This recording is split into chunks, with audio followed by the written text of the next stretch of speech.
Le 27 septembre dernier, sous les yeux ébahis du monde entier, l'humanité a encore fait démonstration de tout le génie qu'elle est capable de déployer en faisant se fracasser une sonde à la surface d'un astéroïde pour tester un nouveau type de défense contre un potentiel exterminateur.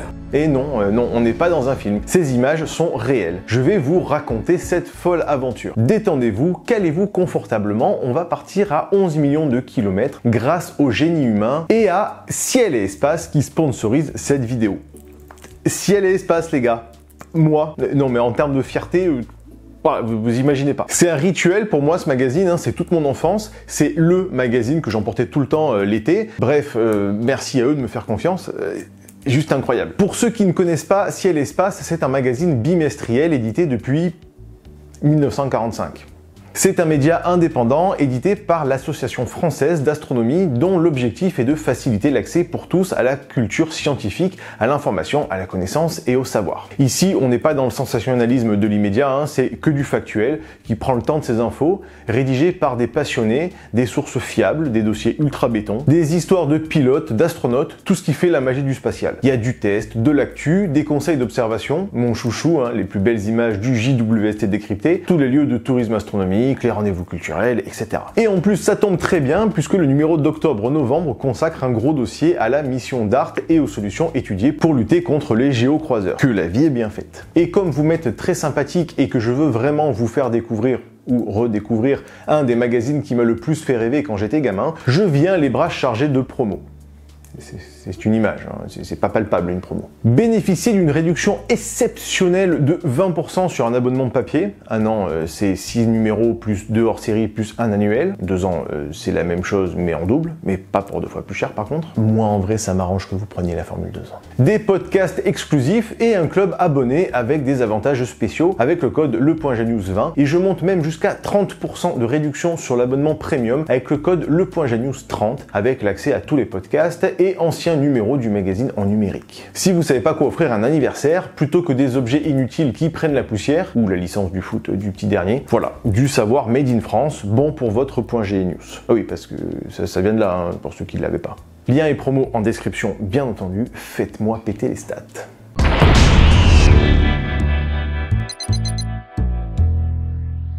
Qu'on s'intéresse à l'espace ou pas, l'image d'un astéroïde venant faire un câlin à notre bonne vieille planète tel un skater un peu trop confiant nous est tous familière. Que ce soit avec le pataquake autour de l'extinction des dinosaures qu'on a appris à l'école, ou à cause du cinéma avec des chefs-d'œuvre tels que Deep Impact ou cette merde infâme d'Armageddon. Pardon ? Un des films les plus éclatés tant d'un point de vue cinématographique mais attends, toi je vais te faire du mal, toi. Que d'un point de vue scientifique. T'as pas le droit. Et comme on va détruire les idées reçues véhiculées honteusement par ce film, on va prendre quelques mesures drastiques afin d'avoir la paix. Non!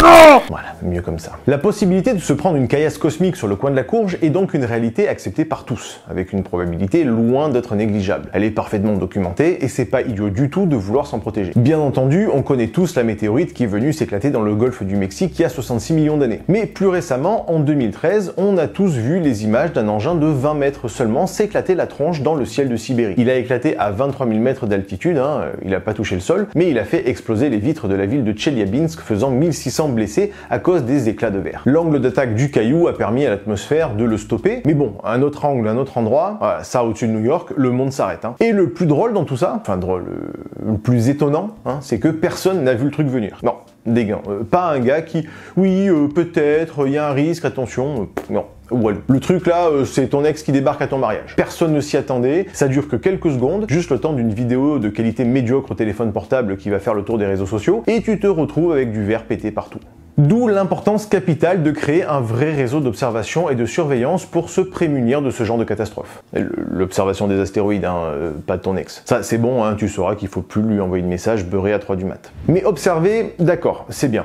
Mais jeter quoi exactement? Ce qui nous intéresse, ce sont les géocroiseurs, ceux qui ont une trajectoire commune avec la Terre, une orbite qui de temps en temps peut passer par la même orbite que la Terre. Les ex qui se pointent à ton mariage, donc un balai des autres cailloux qui tombent sur Mars ou Vénus.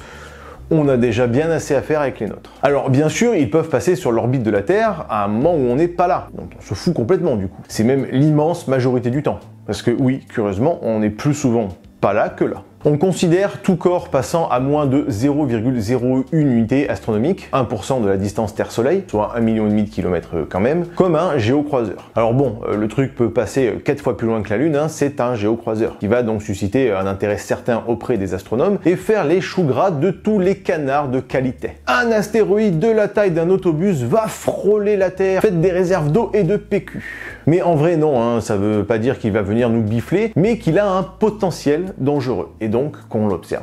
Voilà, c'est tout. Bien entendu, une fois encore, la dangerosité dépend de plusieurs facteurs. Sa trajectoire, sa vitesse et sa taille. Le souci dans le cas de Tcheliabinsk, c'est finalement ce qui est le moins intuitif, c'est qu'il était trop petit pour être vu à temps. C'est pas les gros le vrai problème en fait, hein, ce qui l'a rendu paradoxalement plus dangereux. Les gros de plus d'1 kilomètre, a priori on les connaît tous, ou en tout cas on les observera suffisamment à l'avance pour les voir venir. Depuis les années 2000, on les a répertoriés, on en connaît plus de 900 et on connaît leur orbite. Ceux de plus de 150 mètres, on les connaît presque tous aussi, 10 000, et pareil, pas de menace imminente. Et on les surveille. Problème, il reste toutes les merdouilles de moins de 150 mètres. Ils sont certes plus petits que celui qui a éclaté les Dino Piaf, entre 10 et 80 km selon les estimations, mais encore une fois, un truc rien que de 100 mètres qui vient se fracasser en plein square Lucien Beaufrère à Vierzon à 20 000 km/h, ça fait du sale. Hein. On sent que ça va pas être la teuf au Noël suivant. Depuis 15 ans, le budget de la NASA pour ce type d'observation a été multiplié par 50, notamment pour la construction du satellite Neo Surveyor, lancé normalement en 2028 et qui va pouvoir répertorier tous les corps les plus petits par rayonnement infrarouge. Mais une fois qu'on les a tous observés, on fait quoi?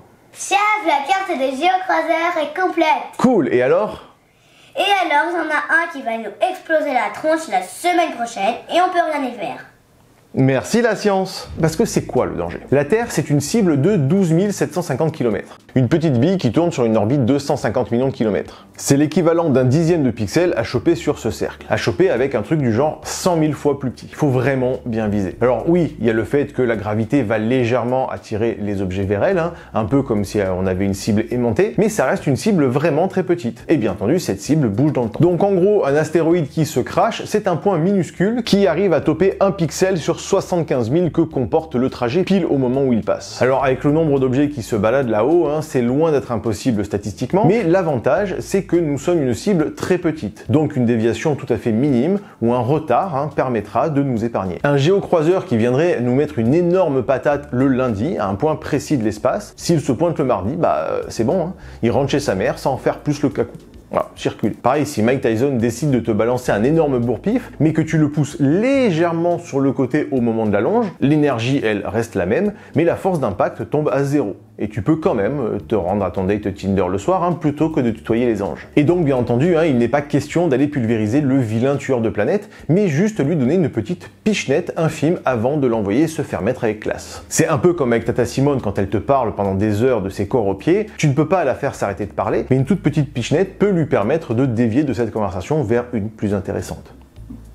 À 1 million de kilomètres, 3 fois la distance Terre-Lune en gros, une caillasse qui vise la Terre plein centre, il suffira de dévier sa trajectoire de 0,37 degrés seulement. Sachant qu'un million de kilomètres, c'est à côté. Le truc est à moins de 2 jours de l'impact. Normalement, on aura pris des dispositions avant. Si on le prend à 10 millions de kilomètres, il faudra le dévier de 0,037 degrés. Ou un objet à 6 mois de chez nous. Alors bon, bien entendu, je prends des ordres de grandeur au niveau vitesse, etc.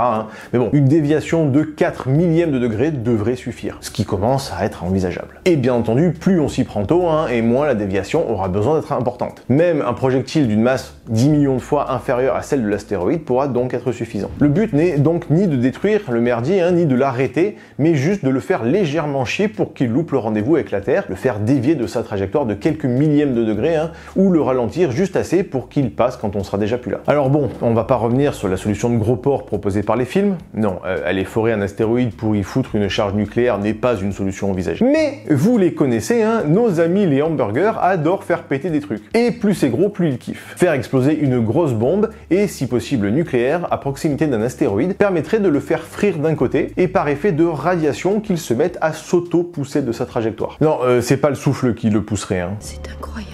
Et pourtant, c'est tout ce qu'il y a de plus réaliste. Mais bon, OSEF, parce que bon, si d'un point de vue spectacle, ça tape la classe, d'un point de vue sécu et relations internationales, tout ça, c'est moyen.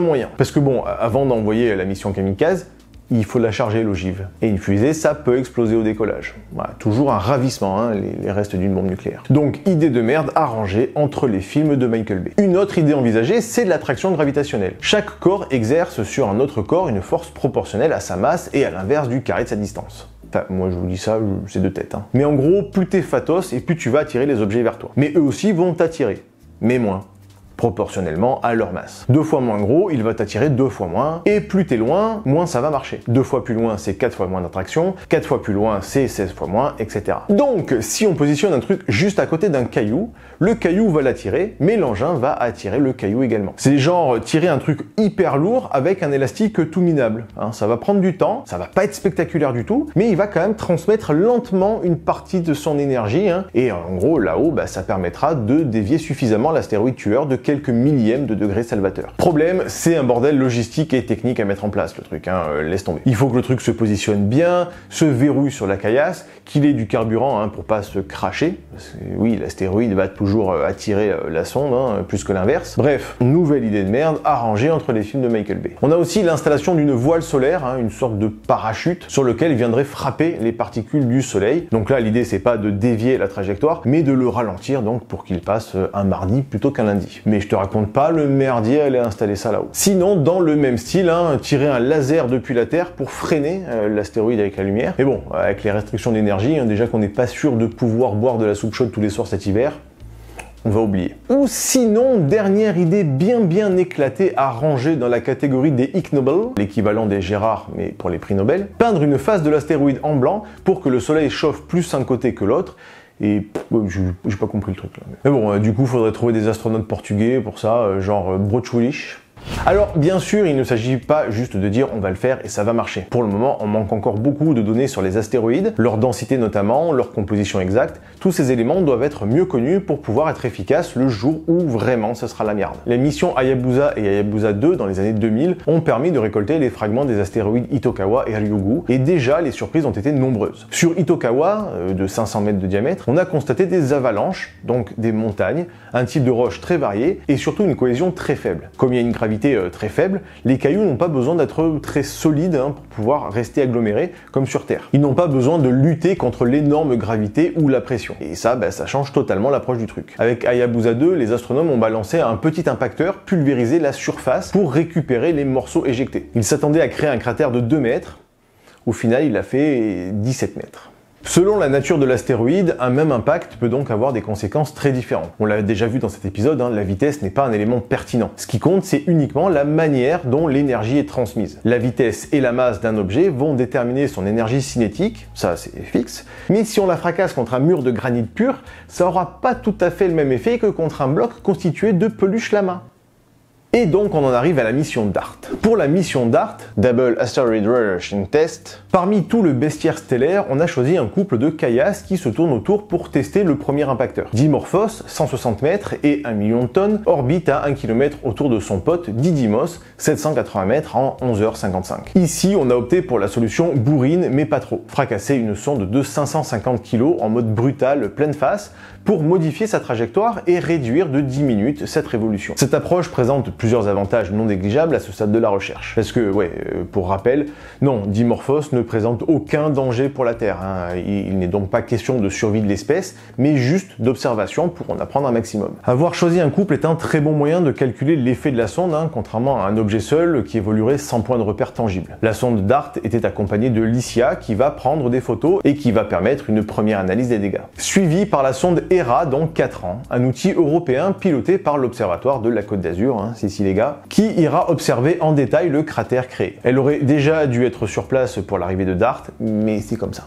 Le spatial, ça prend du temps et ça se passe pas toujours comme on voudrait. Bref, la mission est d'ores et déjà un succès puisque le 27 septembre dernier, DART a bien touché sa cible en envoyant les ultimes images de Dimorphos avant d'aller lui fracasser la gueule. Cette mission, la première du genre, a nécessité une préparation et une précision incroyables et l'équipe a dépassé les attentes à tous les points de vue, a déclaré le directeur de l'APL, Ralph Semmel. Au-delà du succès vraiment excitant de la démonstration technologique, les capacités basées sur DART pourraient un jour être utilisées pour changer le cours d'un astéroïde afin de protéger notre planète et de préserver la vie sur Terre telle que nous la connaissons.